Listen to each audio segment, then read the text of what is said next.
the Department of Justice is dropping criminal charges against former acting FBI Director Andrew McCabe, who admitted to lying to federal investigators. Meanwhile, Roger Stone could spend 9 years in prison for a similar crime, lying to Congress. Does any of that seem fair to you? It shouldn't. Apparently, there is still a two-tiered system of justice in Washington, D.C., where Trump supporters are punished and resistance members tend to walk. And they don't just go free. They are handed lucrative gigs on television to play victim to a pliant crowd.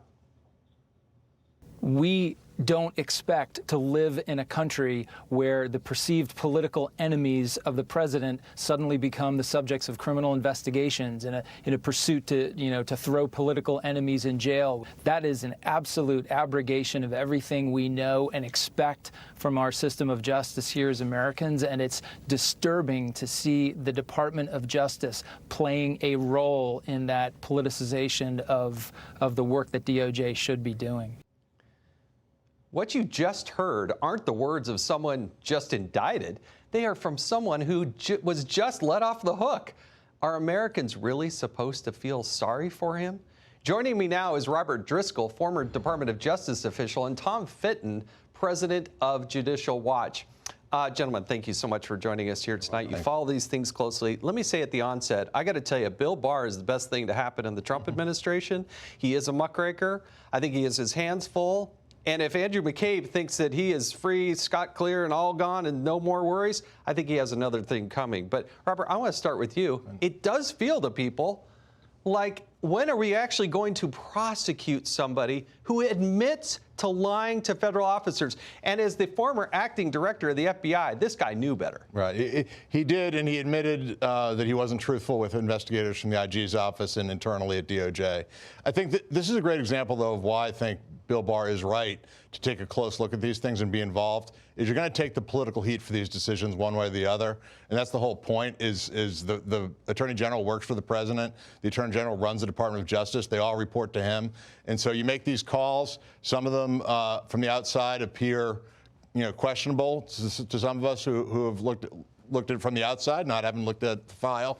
But McCabe is.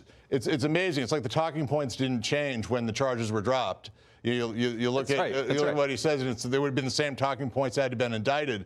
And then he actually got, from his perspective, what would be a fair shot, and it doesn't stop him from complaining that somehow the system was unfair because they even considered bringing charges when he, in fact, admitted to lying to investigators. You're the president of Judicial Watch. You've been watching the Justice Department here. Is there going to be a two-tiered system, or are we actually going to have justice at some point? Well, in my view, past experience is an indication of what's going to happen.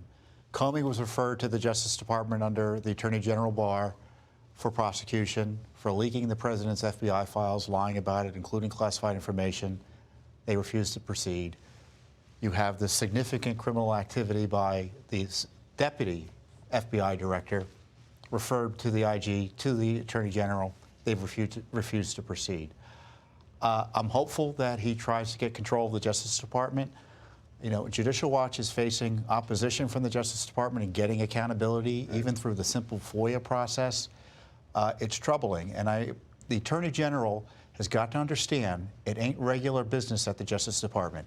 This week began with a slap at the Attorney General, an attack on the president through this abusive Stone, and it ended, frankly, with another slap and attack at the president and the Attorney General. And if he thinks he's being well served by the careerists around him, he needs to take another look at who's advising him, because you know the way it works. These folks pretend to be nonpartisan.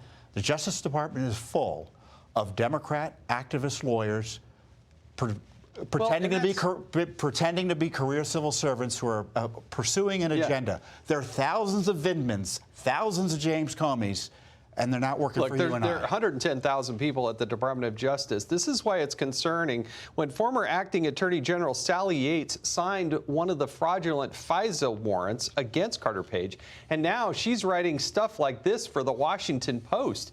Quote, Department of Justice independence is essential to our nation's promise of impartial justice. It's not a tool for POTUS to use for retribution or camouflage, end quote. I mean, this is Sally Yates. She's in a responsible position, but The President of the United States is still the constitutional officer in charge of the executive branch. Well, it's also the height of irony for her to make that statement when she was involved at the tail end of the Obama administration, heading as a holdover to Trump, kind of approving some of the things that went on and working with Brennan and others in order to get the whole Russia collusion story started. So she's not the right person to be making that statement.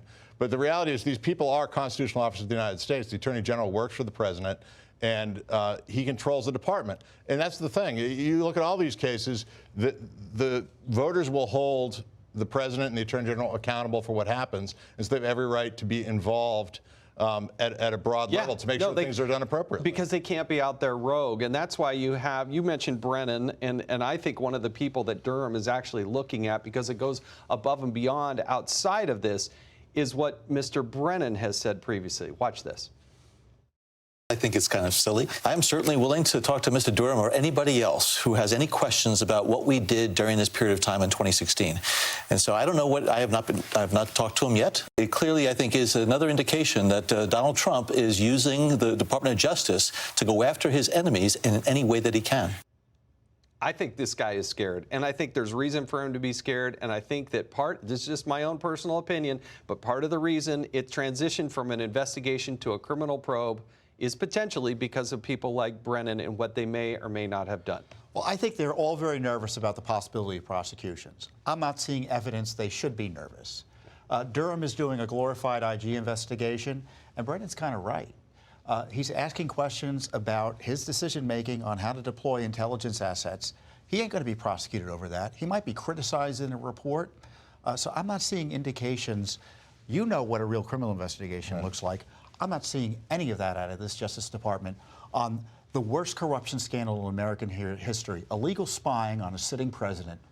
The president's right to be frustrated. He should be tweeting more and directing the Justice Department more on this. I'd appoint a special counsel directly if I were him.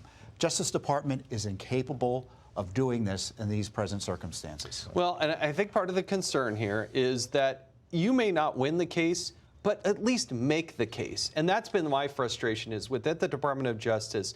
If you see wrongdoing, even when in the Oversight Committee, when I was the chair, we'd make criminal referrals and it would be bipartisan.